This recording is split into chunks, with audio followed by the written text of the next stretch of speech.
આપણે આગળ જોયું એ રીતે જ હવે આ બીજો દાખલો છે 4a² - 4s + 1 આ દાખલાની અંદર શું ડિફરન્સ છે ને આપણે જોઈએ કયા દાખલામાં આપણે એવું કીધું હતું કે લાસ્ટ માટે એટલે કે લાસ્ટ પદ માટે ગુણાકાર હોય અને વચ્ચેના પદ માટે શું હોય સરવાળો અને બાદબાકી બરાબર છે પણ આના માટે જો હું ગુણાકાર કરવા જાઉં અને જો વચ્ચે માટે હું સરવાળો બાદબાકી કરવા જાઉં તો જવાબ નહીં આવે કેમ નહીં આવે તો આપણે જાણીએ કે એવી બે સંખ્યા શોધો કે જેનો ગુણાકાર 1 આવે અને સરવાળો બાદબાકી 4 આવે તો એવું શક્ય છે નહીં તો એવું શક્ય નથી તો હવે એને શક્ય કરવું હોય તો કેવી રીતે શક્ય કરી શકાય તો એના માટે તમારે પ્રથમ પદ અને અંતિમ પદ એટલે કે પ્રથમ પદ ગુણાકાર અંતિમ પદ કરવો પડશે એટલે કે 4 એકા 4 તો હવે એવી બે સંખ્યા શોધો કે જેનો ગુણાકાર 4 આવે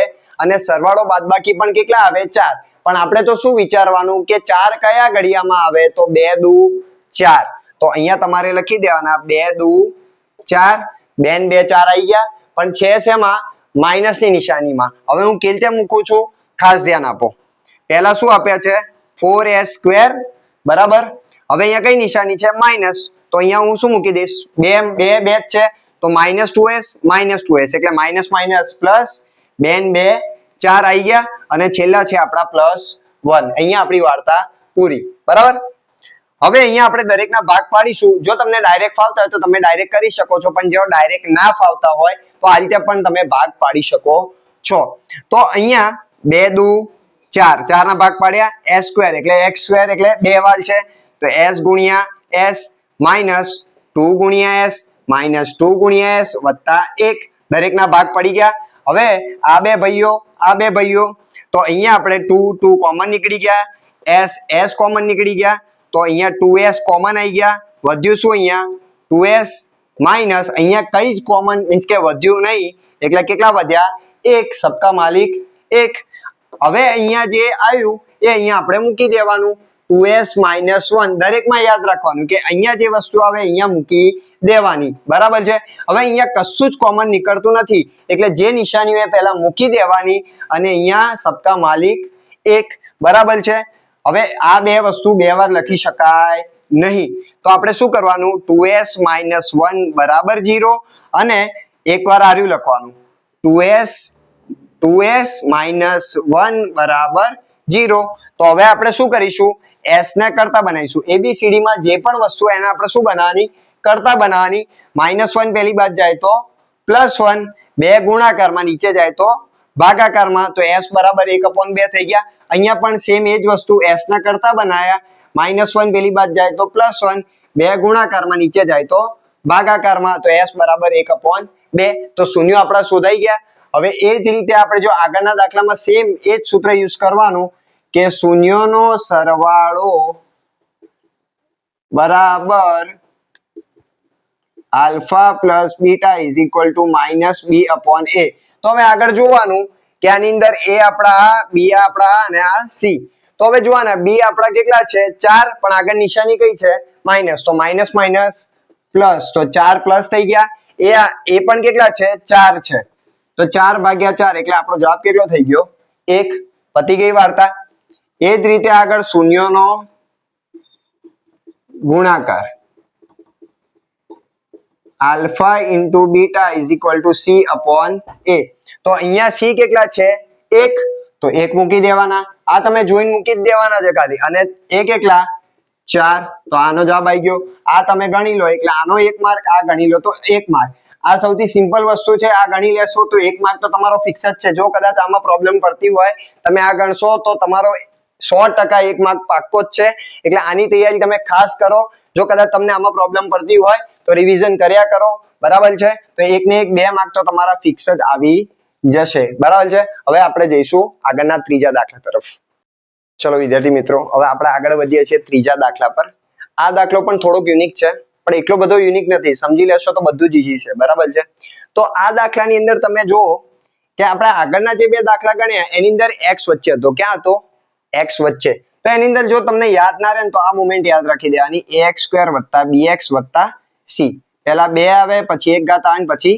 0 ઘાત આવે. આ સ્ટેપ યાદ રાખી દેવાનું, બરાબર છે. તો આની અંદર તમે જો કઈક વસ્તુ એવી હશે જેની અંદર x ક્યાં આપ્યા છે, છેલ્લે આપ્યા છે, બરાબર છે. તો x ને ક્યાં લઈ દેવાના, વચ્ચે, પણ નિશાની કોઈ ચેન્જ કરવાની જરૂર નથી, બરાબર છે. તો 6x² 7x અહીંયા આવી ગયા અને -3 અહીંયા આવી ગયા. બસ આપણે ખાલી નંબરો ચેન્જ કર્યા છે, નિશાની ચેન્જ કરી નથી, બસ આટલું યાદ રાખજો, બરાબર છે. હવે આપણે જેમ બીજા દાખલામાં કર્યું હતું સેમ આ રીતે જ આમાં કરવાનું છે. આની અંદર એવું શક્ય નહીં બને કે એવી બે સંખ્યા શોધો જેનો ગુણાકાર 3 હોય અને સરવાળો બાદબાકી 7 આવે, એવું શક્ય બનશે નહીં. જેથી આપણે કરીશું શું, પ્રથમ પદ અને અંતિમ પદનો ગુણાકાર. તો 6 તરી 18, બરાબર. અને એવી બે સંખ્યા શોધો કે જેનો ગુણાકાર 18 થાય અને સરવાળો બાદબાકી 7 આવે. તો આપણે તો શું વિચારવાનું કે 18 કયા ઘડિયામાં આવે, તો એક તો 6 તરી 18 થાય, પણ 6 ને 3 9 થાય, તો 7 શક્ય બનતા નથી. તો બીજા કયા ઘડિયામાં આવે, તો 9 દુ 18, 9 માંથી 2 જાય તો 7 આવે છે. તો અહીંયા આપણે સાઈડમાં લખી દઈશું 9 દુ 18, 9 માંથી 2 જાય તો 7. તો હવે આ વસ્તુ આપણે કેવી રીતે મૂકીશું, ચલો જોઈએ. 6x², હવે મેં તમને આગળ વાત કરી હતી, અહીંયા જે નિશાની હોય મોટી સંખ્યાને આપી દેવાની પ્રેમથી. તો -9x લખી દેવાના. હવે આપણે કરવાની છે બાદબાકી. બાદબાકી કરવાની હોય તો અહીંયા કઈ નિશાની મૂકવાની, પ્લસ, કારણ કે પ્લસ માઇનસ માઇનસ. તો અહીંયા 2x આવી ગયા, -3, બધી વસ્તુ ક્લિયર. હવે આપણે પાડીશું ભાગ. ડાયરેક્ટ આવડતું તો ડાયરેક્ટ તમે કરી શકો છો, જેને ડાયરેક્ટ નથી આવડતું અહીંયા જો 3 દુ 6, 6 ના ભાગ પાડ્યા, x² એટલે 2 વાર લખી દેવાના પ્રેમથી. 3 તરી 9 ગુણ્યા x વત્તા 2 ગુણ્યા x -3. પ્રક્રિયા લાંબી છે પણ તમને વધારે આવડી જાય એવું છે. અહીંયા 3 કોમન, x કોમન, તો અહીંયા કોમન નીકળી ગયા 3x, વધ્યું અહીંયા 2x -3. આગળના દાખલામાં, એના પહેલા દાખલામાં પણ કીધું હતું કે અહીંયા જે આવે પ્રેમથી અહીંયા મૂકી દેવાનું 2x -3. હવે અહીંયા કશું જ કોમન નીકળતું નથી, તો નિશાની જે હોય અને સબકા માલિક 1 કરીને મૂકી દેવાનું. તો 3x, પહેલા તો એક કામ કરીએ, જે બોક્સ વાળું એટલે કે કૌંસ વાળું છે એ પહેલા લખી દઈએ. 2x -3 છે એ લખી દઈએ પહેલા આપણે. તો 2x -3 અને બીજું 3x + 1, બરાબર. હવે બંનેના = એક કામ કરીએ, 0 લખી દઈએ. તો x ને આપણે કરતા બનાવી દઈએ. -3 પેલી બાદ જાય તો +3, અને 2 ગુણાકારમાં નીચે જાય તો ભાગાકારમાં, એટલે 3/2, 1 શૂન્ય મળી ગયા. અહીંયા પણ સેમ એ જ વસ્તુ, +1 પેલી બાદ જાય તો -1, અને 3 ગુણાકારમાં નીચે જાય તો ભાગાકારમાં. ચલો આપણને શૂન્ય મળી ગયા. હવે આપણી વારી કોની, સહગુણકોની. તો પહેલો વારો કોનો, શૂન્યનો સરવાળો. તો શૂન્યનો સરવાળો બરાબર આલ્ફા પ્લસ બીટા -b/a, બરાબર. તો હવે આની અંદર સેમ રીતે, પણ હવે આની અંદર પહેલી જે રકમ આપી છે એમાં જોવાનું નહીં, બીજી જે આપણે રકમ બનાવી એમાં જ જોવાનું ખાસ. લોકો આ બહુ ભૂલો કરે છે, આપણે નથી કરવાની, બરાબર. તો a, b અને c, બરાબર છે.